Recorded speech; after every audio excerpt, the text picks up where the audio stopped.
Wilson Morales from Black Women TV. Hey, Wes, how's it going? Hey, good. Good to see you. How you doing? The last time we spoke, I said, when is Jamie going to get that strip? I see him as the black sheep of the family, the one I sympathize with, but the one I'm rooting for. What do we get in this coming season? Well, he's trying. Jamie's trying, and we see that at the end of last season. He's finally found some kind of feat in a belief in an idea, even if not in himself. And he's ready to fight for it, whatever that means. I don't want to say too much about where it goes from there because I want for the fans to see it, to experience it in real time. But it's Taylor, and he writes the good back end of a cliffhanger, and so there's it's quite a journey, and I'm excited for the fans to see it. Everybody's watched enough of these type of dramas, and I think about Adam Carrington from Dynasty and Gary Ewing from Dallas. They're the ones that have always been misunderstood, which is where I see Jamie at. So like we don't know what we're gonna get. Hopefully this is not the type of show where you're gonna be out. We're talking now. This is a post-mortem interview. I'm looking for you to stick around to the end. Oh yeah. But has Jamie been always misunderstood by everyone, and he's the oldest one?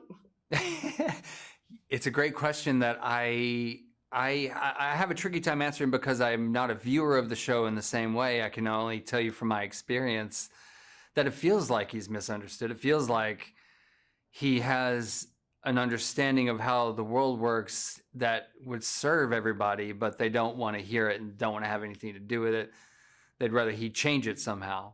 And so, yeah, I feel like Jamie, he's often treated like he's a detriment to the family when in fact I think he's trying hard to serve the family in earnest, even though he is a broken person, a hurt person who is now lashes out and makes mistakes in big ways. So one of the best things about playing Jamie is that complication. I love when people come up to me and they hate him, but they also say, I just wish he would just change, or there's something in them that really does care about him in some way or another. I feel like there's an achievement there. I think, when you think about John Dutton, there's a bit of dark side to him, which is why he's been able to maintain that ranch in the family for so many years. And that's why I want Jamie to have, it's like Jamie now has a family. Right. He has to find that dark side with a little bit of compassion in order for everybody can, it's not fear him, but understand him to the point where like, okay, this is what he wants. I understand him. I want John to give him the respect because I don't think John has always given him the respect. No. Does Jamie at this point want validation for everything he's done? Yeah. Yeah, definitely. And you make a good point, actually, that in this world and what we're talking about with what John had to do, he really had to dominate people and dominate others and dominate the law and dominate to keep that land. And really, in fact, every scene is about who dominates who. And Jamie is not a dominator. And that's why he'll never work in this world and why it never really pans out for him. And when he tries, he goes too far and kills people or he reacts too big because it's not in his nature how this world has to work, which is something has to be dominated by something else for it to be valid. Mm-hmm. And just for you, as an actor who's been on the show and you've done other projects, I've seen you from way, way back, what has this show done for you as an actor skill set wise that whatever project you do, whether it be interim or afterwards, you can take from what you've learned on the show? Ask me that one more time. I'm so sorry. The middle of the question, what have you learned from being on this show that you can take on to whatever project you do next? Thank you. Yes. I learned a lot on the show. I've had a lot of challenges as an actor and from school up through work, but I've never had challenges like I had on this. When Taylor writes something, you do it. It's not like, I'll do a version of that, or can we talk about it?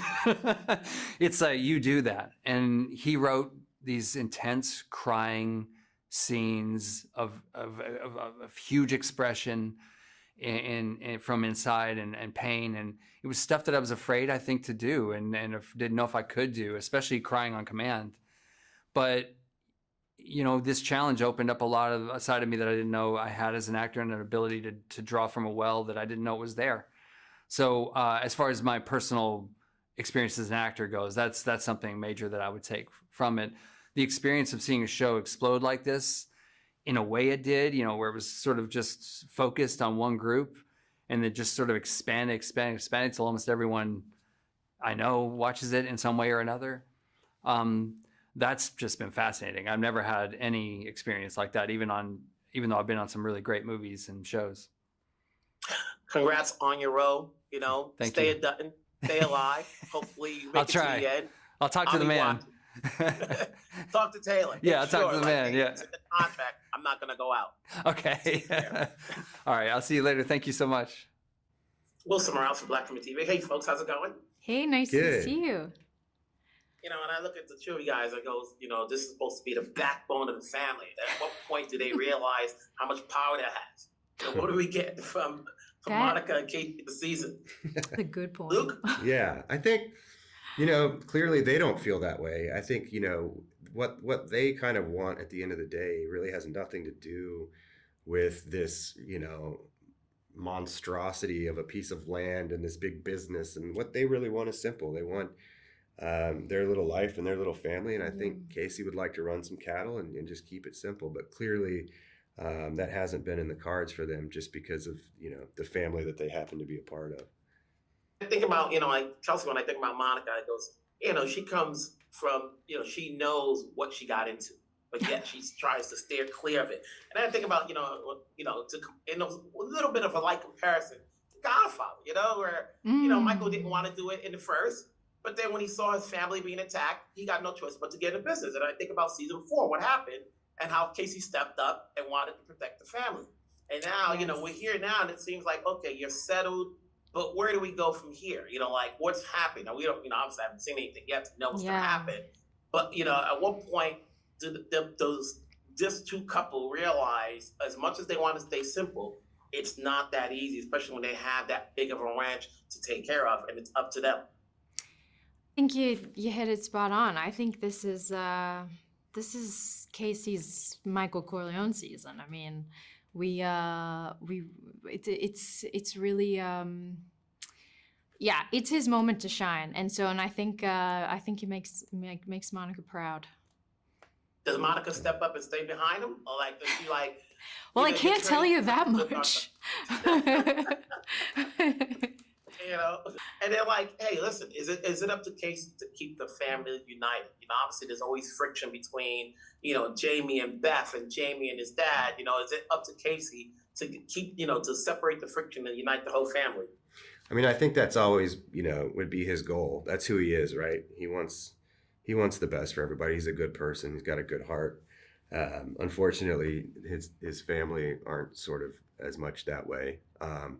And, therein lies the drama. And I think, this year it's just him trying to make the best of a really terrible situation, as per usual.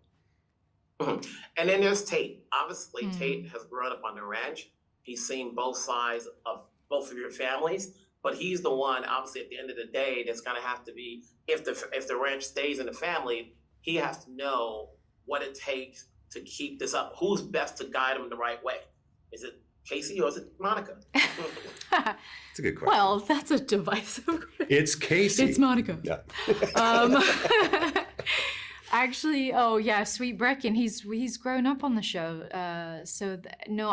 I'm really proud of him too. Kayce and Tate have a great scene this season that really addresses that, and I think it's one of my favorite of the season. And then moving forward, I don't know where this is going to go, but what have you learned from being on the show so far that you can take to whatever project you do next, whether it be another season, whether it be another project? Is anything you learned skill set wise as actors that helps you out whatever you do next? That's good. I think rolling with the punches, probably. I think this, making this show has been such a challenge in every way, and just being ready and being able to, kind of never let them know your next move, and just always be ready to figure out a way to keep the show on the road. I'll take that with me forever, just get it done somehow. Are you, Kelsey, anything? Absolutely not. No, I mean, listen, I came into this such a newbie compared to the rest of my cast. So I have learned so much from them. And I think that's the most beautiful part of this doing this job, is that you're never done learning. And so Yellowstone has been a great boot camp for whatever is in the future. Hey, you know what? You're doing good on the Netflix project, so congrats on that one. Thank you so much. We'll see both of you, another season. Stay alive. Don't go down. Looking forward to Don't go down. episodes. I don't want to see the odds on whether they make it up at the end of the season on Vegas. Yeah. Vegas line. Who stays, who goes. Yeah. Thank you so much. Thank you so much. Nice Take to care, see buddy. you.